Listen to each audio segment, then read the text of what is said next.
Hello, everyone. I'm about to do an interview that I've had planned for so long. Must be about 3, 4 months now. Stephanie got in touch with me a while ago about her film, which was called Affirmation Generation. That title has been changed. It's now called No Way Back. And I just watched it there, and I think it's incredibly powerful. Anyone who is interested in this discussion really has to watch it. And I'll talk about why that is now with Stephanie. Hi, Stephanie. How's it going? Hey, Graham, good to be here with you. And you. Thank you very much for agreeing to let me talk to you. I've just watched the film now. Now, Stephanie, your role in the film is as a commentator within the film. Uh, how did you first come to hear of it, and how did you first come to become involved in it? Sure, so I got recruited for this film because I've been in the public for a couple years now talking about the scandal that is known as gender affirming care. I feel a responsibility ethically as a representative of my profession, the counseling profession, because we had a large role to play in this happening. You know, the moment that I started to learn about detransitioners a few years ago, to learn that there were people who had been harmed by this trend of so-called gender-affirming care that I was being asked to participate in as if it was the new standard of care. I thought I have a responsibility to learn this other side of the story. And so, you know, after a couple years of doing my research, I started blogging, tweeting, podcasting, and that's how I've met so many incredible people. That's how I got recruited as one of the experts that they interview in the film. You know, our film has 5 ex-patients plus one desister. We've got 12 experts, 45 medical journal articles, and so it's really been an honor to participate.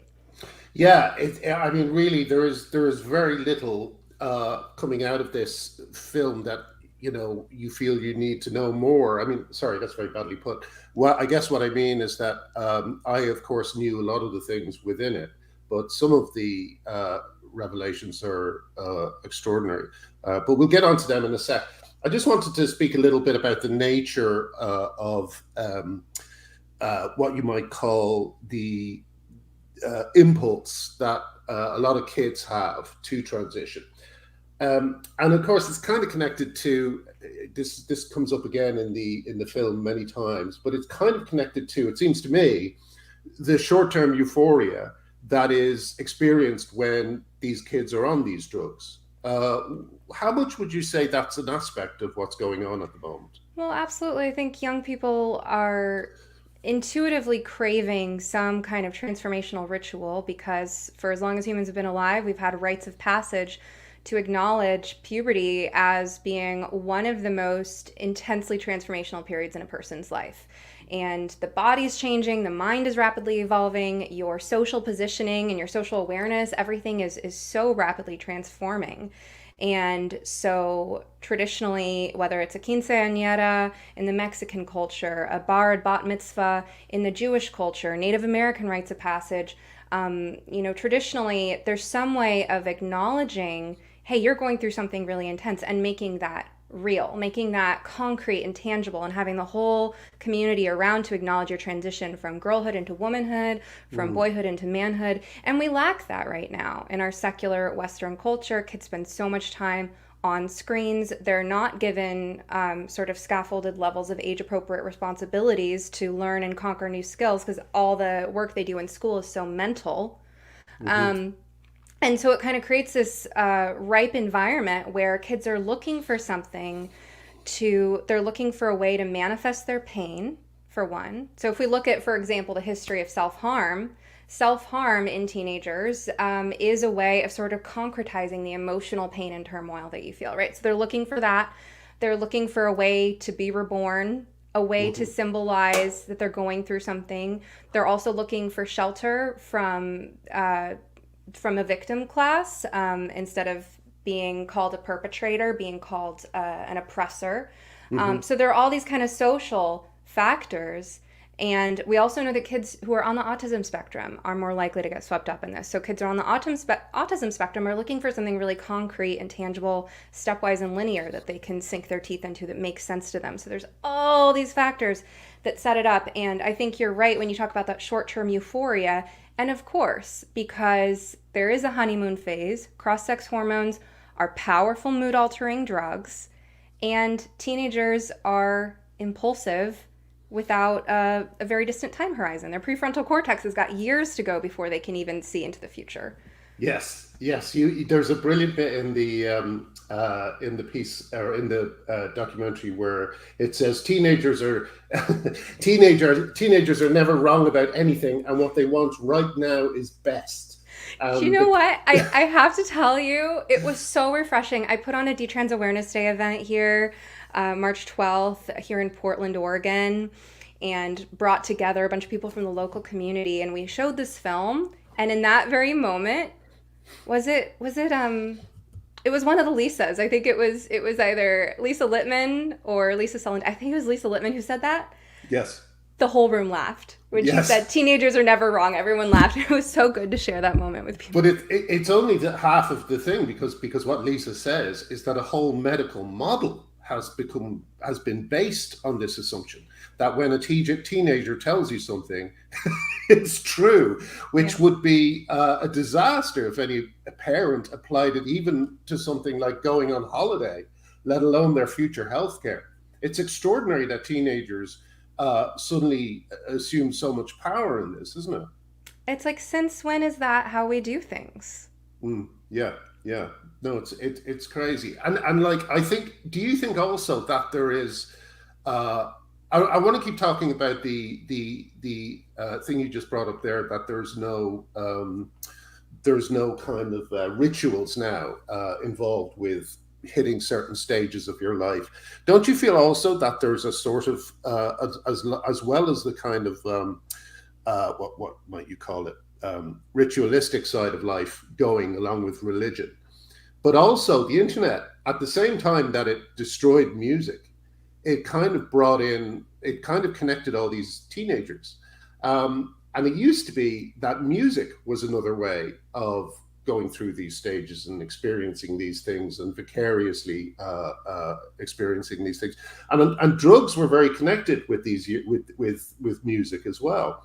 And it seems like all this has been. I have this, possibly bogus theory that one of the problems with this whole thing is that when music disappeared as a cultural force, it kind of also destroyed a kind of benevolent tribalism amongst teenagers. These, you could put yourself into all these groups. They were very accepting. You could feel love and stuff, but those groups have gone now.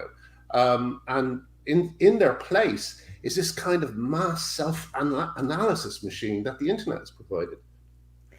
It is wild, isn't it? Because I was definitely an angsty teen, and I was into punk music, and I mean I would listen to cassette tapes and CDs on my Walkman or my stereo, and like get into my angst, Yes, yes.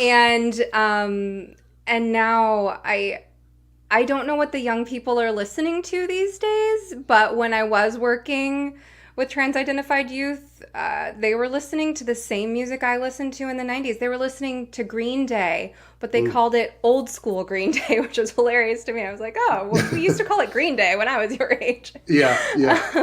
So it's like, yeah, what's happened to the creative culture? It's like they don't have a model for how to really turn your suffering into art, which, by the way, is one of the best things you can do in it with suffering. So in psychology, we have this what we call a hierarchy of defenses. So up at the top, the most mature psychological defenses, you have things like sublimation, where you take your suffering and you transform it into art or service or some kind of transcendent way of giving value.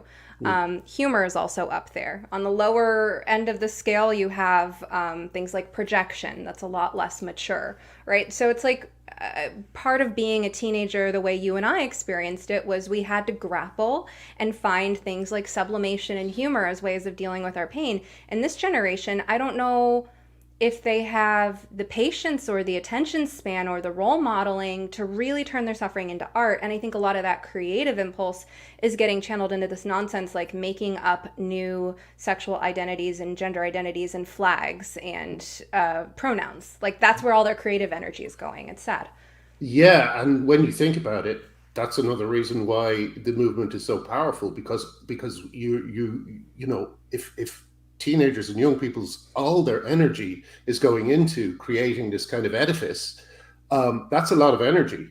That used to have transformative um, uh, effects on the world. When you think of the Beatles and Dylan and stuff, I don't want to go too far down this road, but it just feels to me like there's a huge engine of teenage creativity that's being cut off almost at the source. Well, and you know, part of what you need for creativity is so I like to think about the metaphor of the chrysalis, right? So if we think of adolescence as being the most transformative time in life, it's akin to the caterpillar going to the chrysalis and then emerging as a butterfly. What happens in the chrysalis is you're completely walled in, and within that private, contained space, you break down into imaginal cells, nothing but sheer possibility, and then everything rearranges, and once it rearranges, it reemerges. So privacy is necessary for the creative process, and I think that's part of what we had before we had the internet, or at least before we had it to this degree, is, you know, we had our music and our journals and our art forms and our projects that we worked on. And I think it's that lack of privacy that teenagers have, where every single thought and impulse you have to put it on the internet right away. That cuts short the sort of stewing in it that actually makes for really creative, rich material. Wow, I think that's very true. Sorry, of course it's true. You're a therapist. And you're a creator. um, the other thing I was kind of like, also, I remember when you're a teenager, when you're young, you do get attracted to politics that are extreme, might be a wrong way to put it, but certainly, you know, if you become left wing, you become very left wing.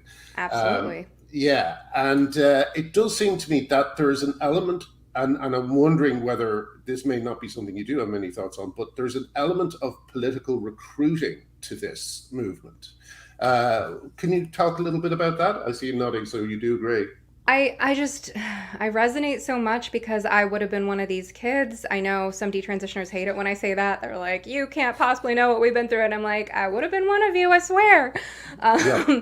You know, but that was part of it. When I was 14, I went vegan. I went to, you know, anti-police brutality marches. I drew anarchy symbols on things. You know, I was politically very headstrong. I thought I had all the answers. And there's a reason that cults and proselytizing religions and armies alike all recruit 18, 19, 20-year-olds, right? Because you have that youthful energy and naivete and that headstrong idea that you know better than everyone and you're going to go out and change the world.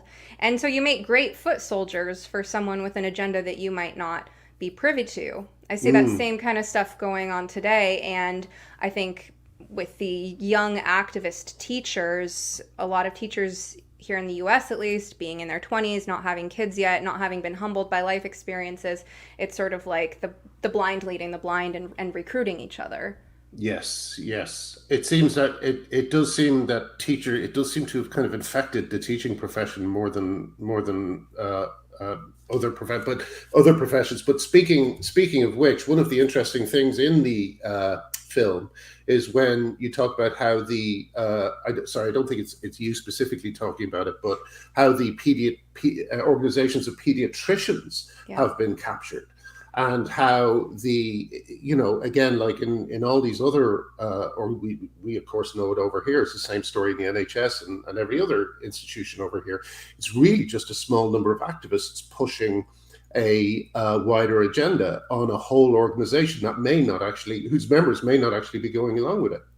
Exactly. And so I'm so glad that Julia Mason was recruited for the film as well. She wasn't in the original, like with the first draft way back when, and then I'm so glad that they were able to get it. She's here in Portland. I've done events with her. She was on the Detrans Awareness Day panel with me here, and she's absolutely brilliant. And it's so good to hear that perspective, because the average person is wondering, what about pediatricians? Are they really all going along with this? And then Julia comes in and says, no, let me tell you what's going on with pediatricians. The truth is that we have these discussion forums and we've tried to raise this issue, and it rose to the top because it's obviously very controversial. People have a lot to say on it. Everyone wants us I mean, not everyone, but a lot of people want that systematic review of the evidence. Hmm. And the AAP, the American Association or Academy, I can never remember which, of Pediatrics, shut it down. They actually changed the whole process by which people are allowed to submit questions for their conference or whatever it is. I forget the Yes. details. You can learn in the film, but it's eye-opening to hear that. Yeah, they just changed the bureaucracy so people couldn't raise concerns. It's really frightening when you look at it like that, that these activists within these organizations have so much power.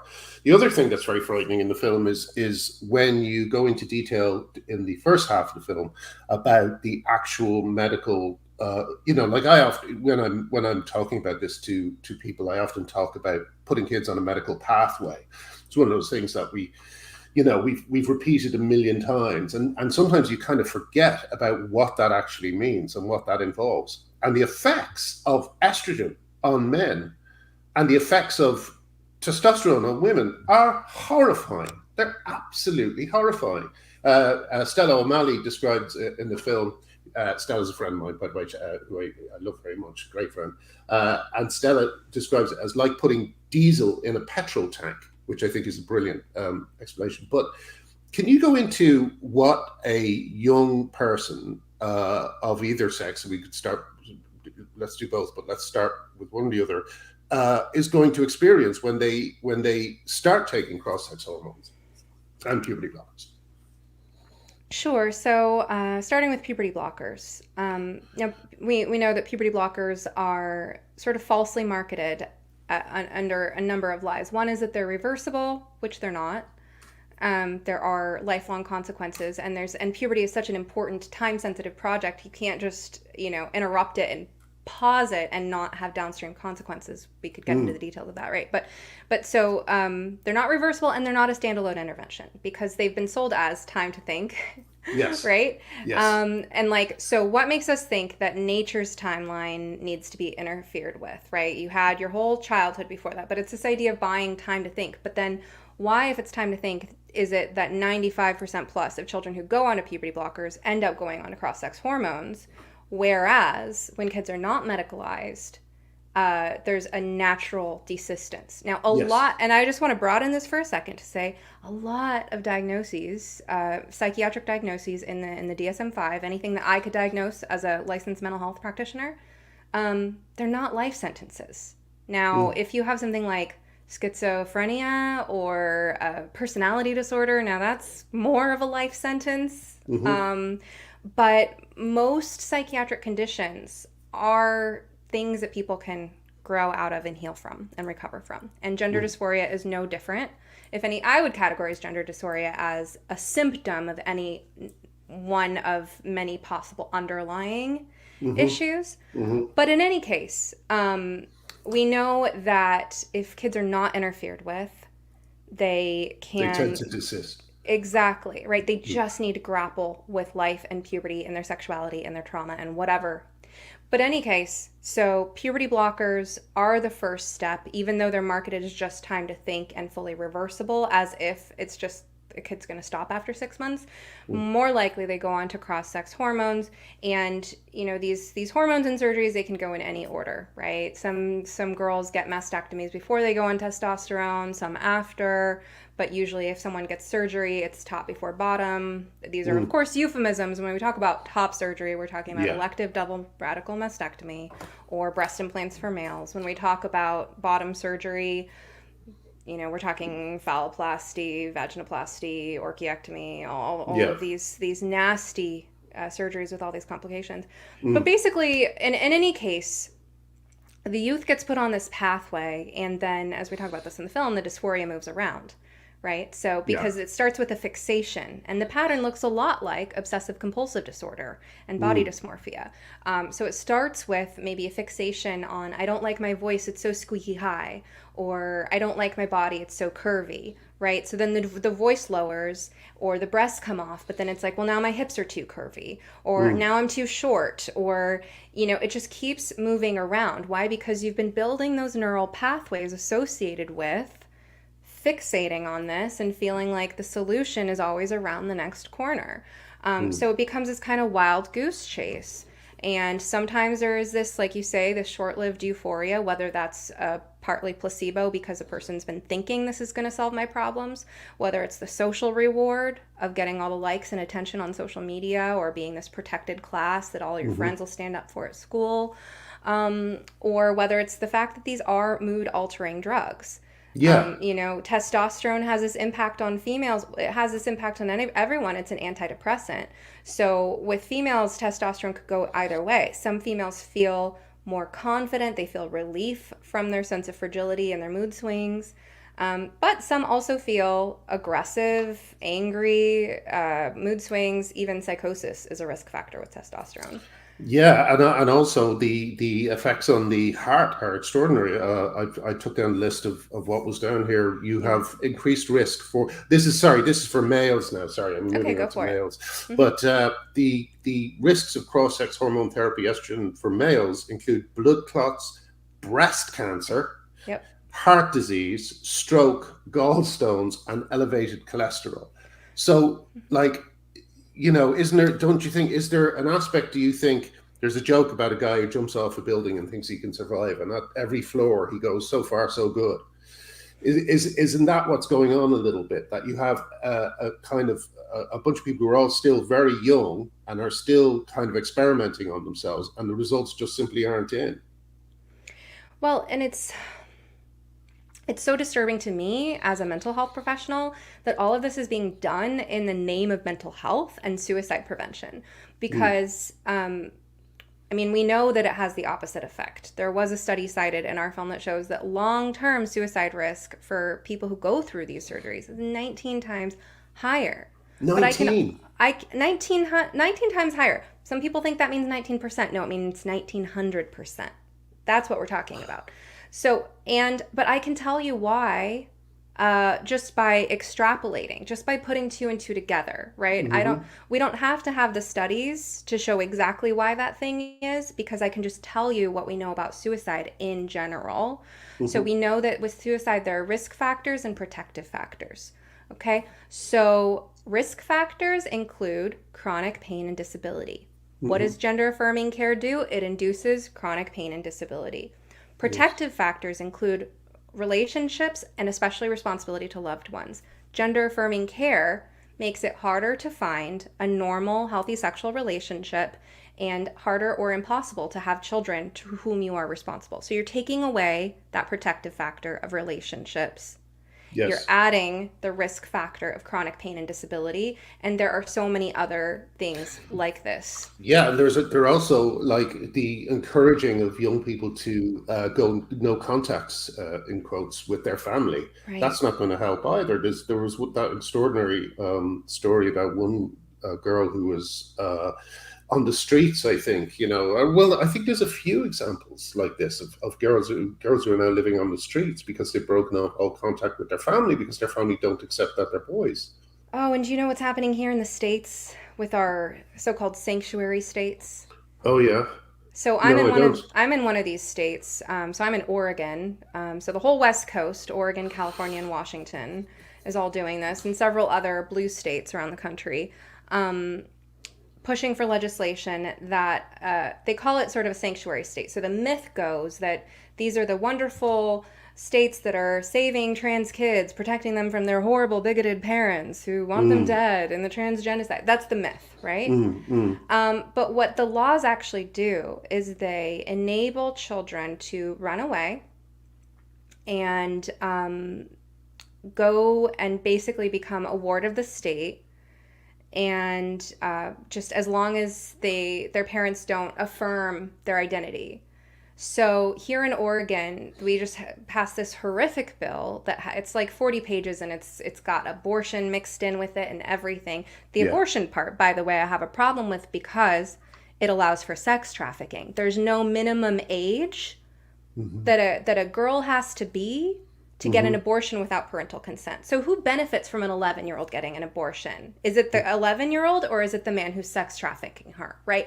That's the type of legislation that we're dealing with here in Oregon. But mixed in there is this gender affirming care stuff that makes sure that people of all ages can get all these hormones and surgeries, that it has to be covered by insurance, even if it's something cosmetic.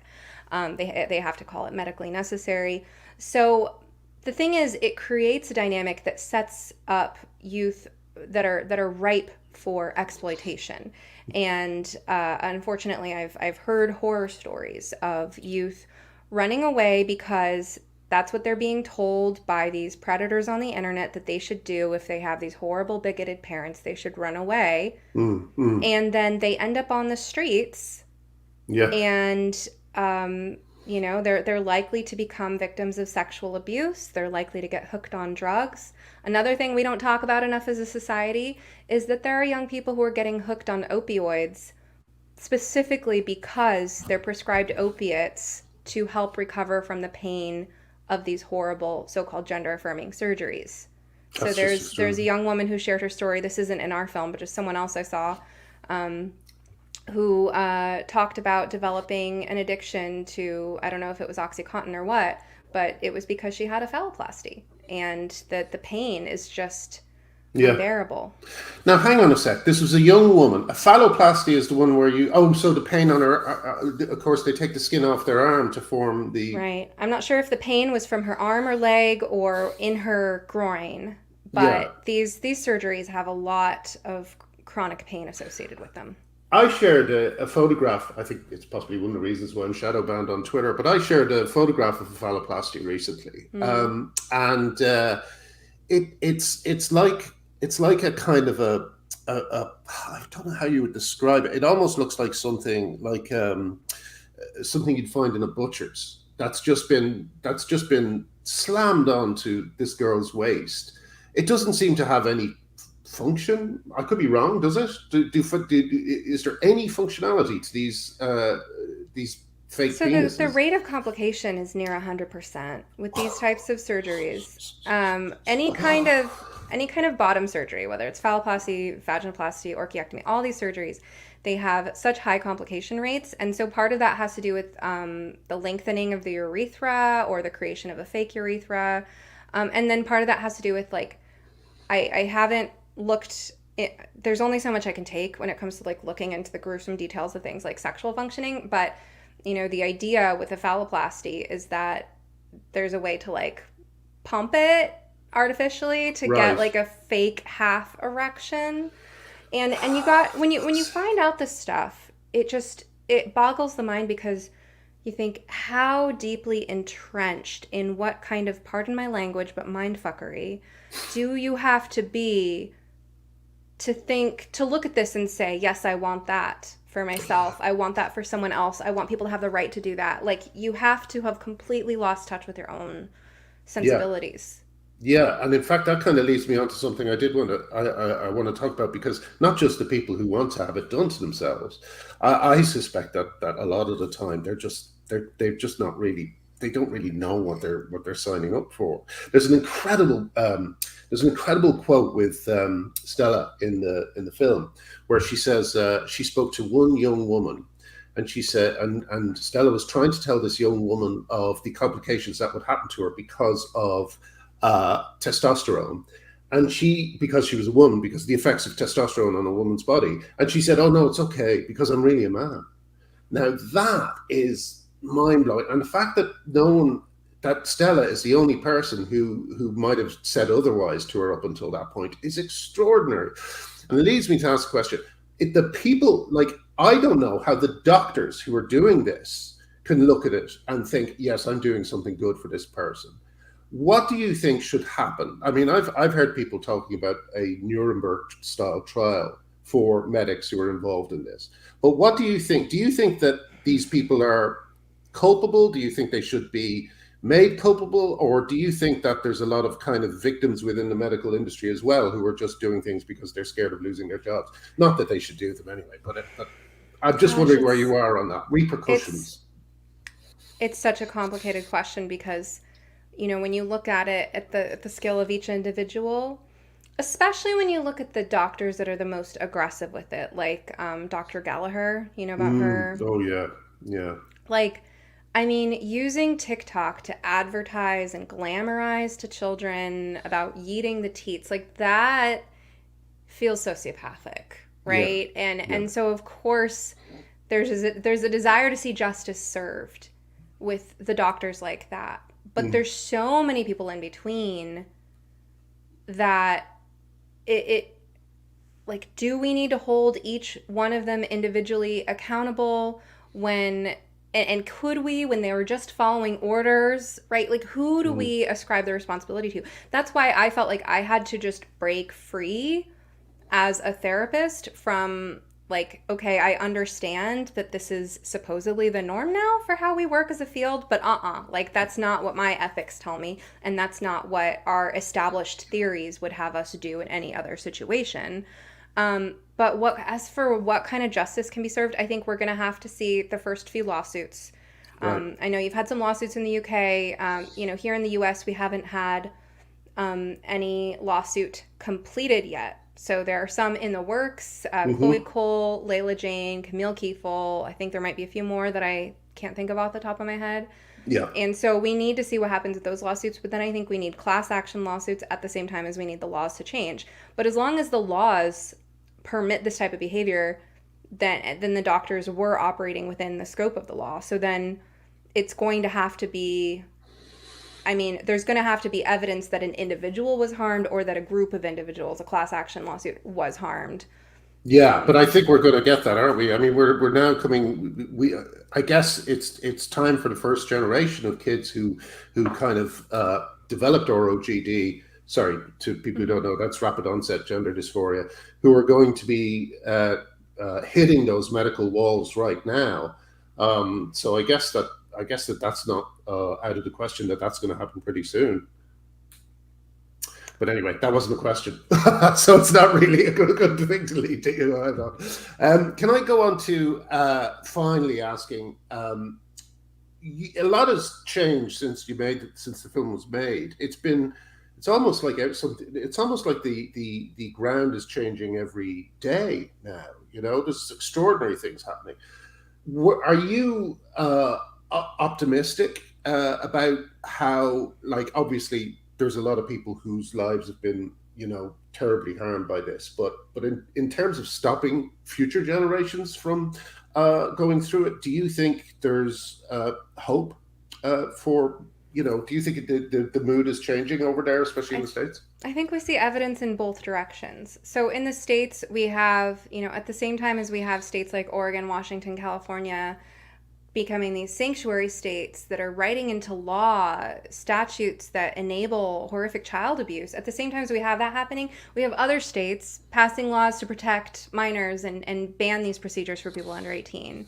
Mm, And I'm aware of some groups that are working on things like that. So it's moving in both directions at the same time. And then I think public sentiment is also moving in both directions at the same time, because you have some people who are just doubling down and doubling down on the trans rights activist narratives of, all of the rest of us are just these horrible bigots who want to take their rights away. But at the same time, um, you have people waking up, and we see periodically evidence that the younger generation is sick of it, because to hmm. them, they're so steeped in it, it's become the norm, it's become mainstream, their Hmm. teachers are shoving it down their throats. So for them, the kind of rebellious thing to do is to reject it. So here in Portland, Oregon, where I live, there's a high school in one of our suburbs, Lake Oswego, that it was in the news that some teenage boys ripped the menstrual hygiene product dispenser off the bathroom wall and shoved it in the toilet. I don't know if you know.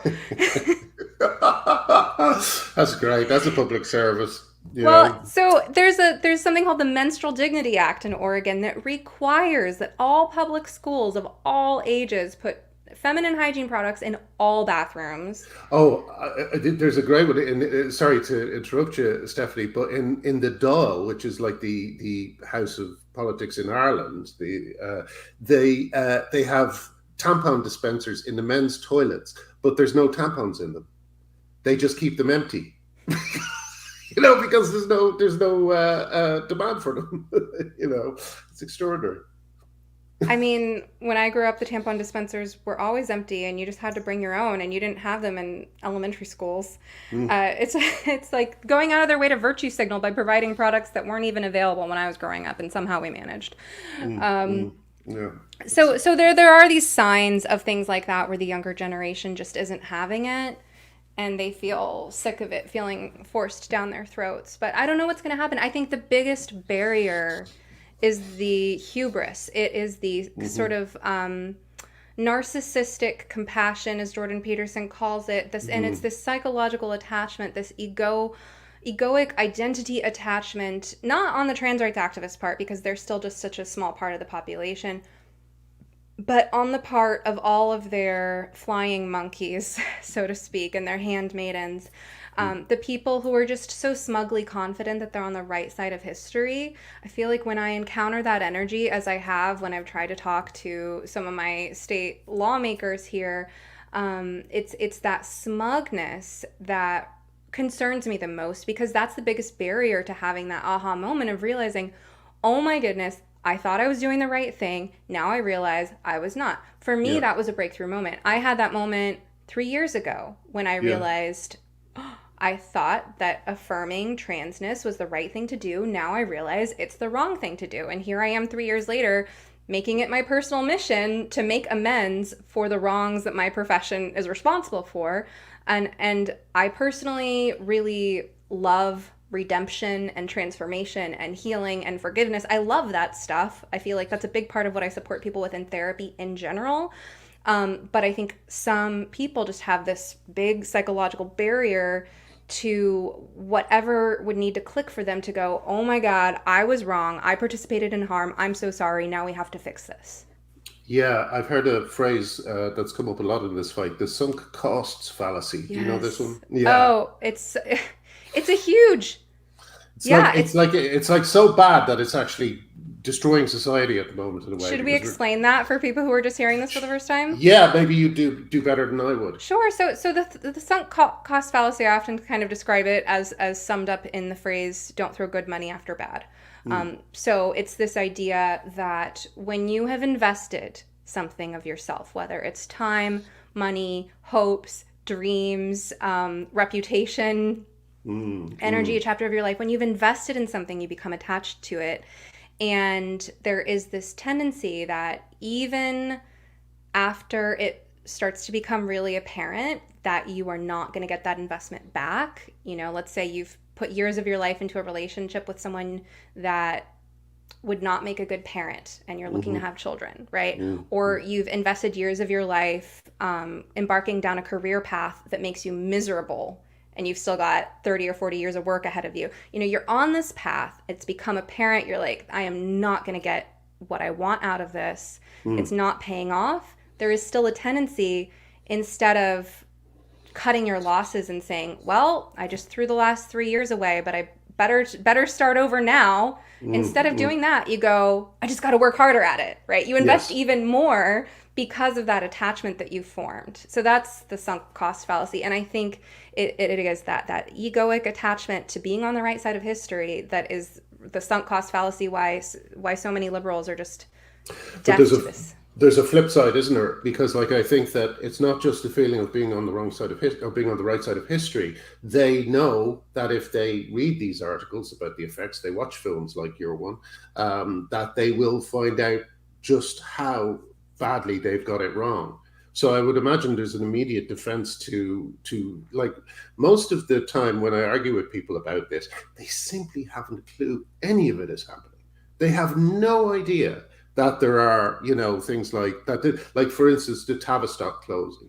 Because over here we have, the press over here, the progressive press, which a lot of the media classes read, Guardian especially, have just done their best to not cover this stuff, And so I would imagine that when you see a phalloplasty or the heart wrenching testimony of some of the people in your film, that they put up a barrier to it before they even see it. You know what I mean? They will not allow Mhm. themselves to sit down in front of the film, or they will not allow themselves to read the thing, because because the immensity of what they've done is just going to be staring them in the face. And not only that, it's that they've also predetermined who people like you and I are, right? We're the bigots, we're those Mm, transphobes, we're dangerous according to them. mm. Don't listen to those people. They have harmful ideas, they're dangerous. Yes. Quarantine yourself off. I learned something very interesting shortly before the pandemic. It was just a few months before the pandemic hit that I read The Righteous Mind by Jonathan Haidt. I don't know. Oh, that's yeah. No, sorry, I didn't read The Righteous Mind, but I've read his other book Okay. about yeah, uh, So he's brilliant, right? yeah. And so the righteous mind really seeks to examine and understand moral rigidity. Mhm. And I learned that even the slightest subconscious cue, it could be a visual or behavioral reminder in your environment, that reminds you of disease and contamination, Mhm. makes you more morally rigid in your behavior. Right. So even seeing hand sanitizer or being asked to wash your hands changes people's moral rigidity.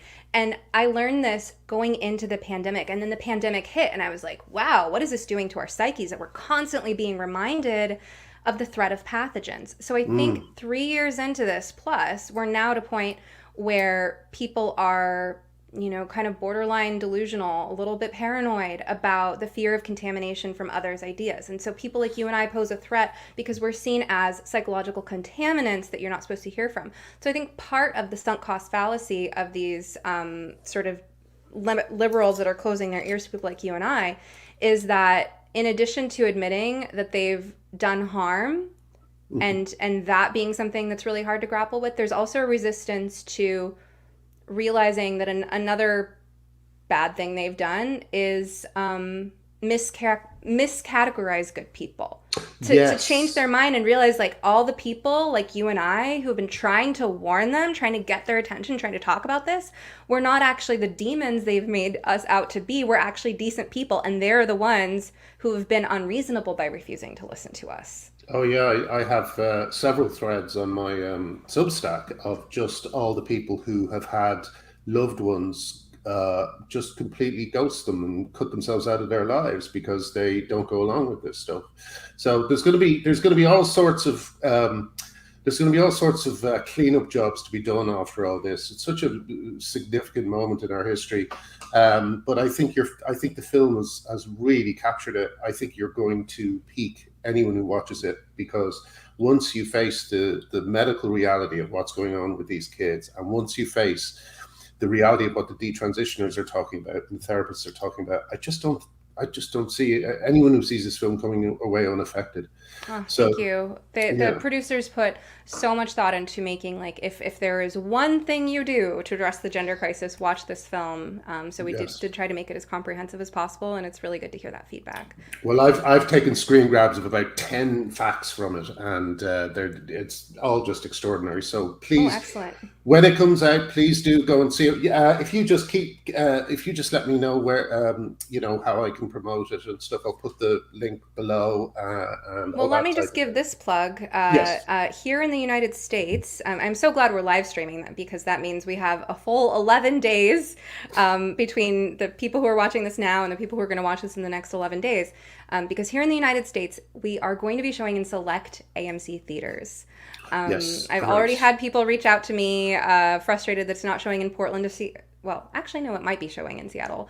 But the locations are not on AMC yet. So a lot of people are saying that they've searched AMC, couldn't find the location. I'm not actually sure that our locations are on AMC's website yet, but they will be by June 14th, a week ahead of time. You can Hmm. also reach out to me.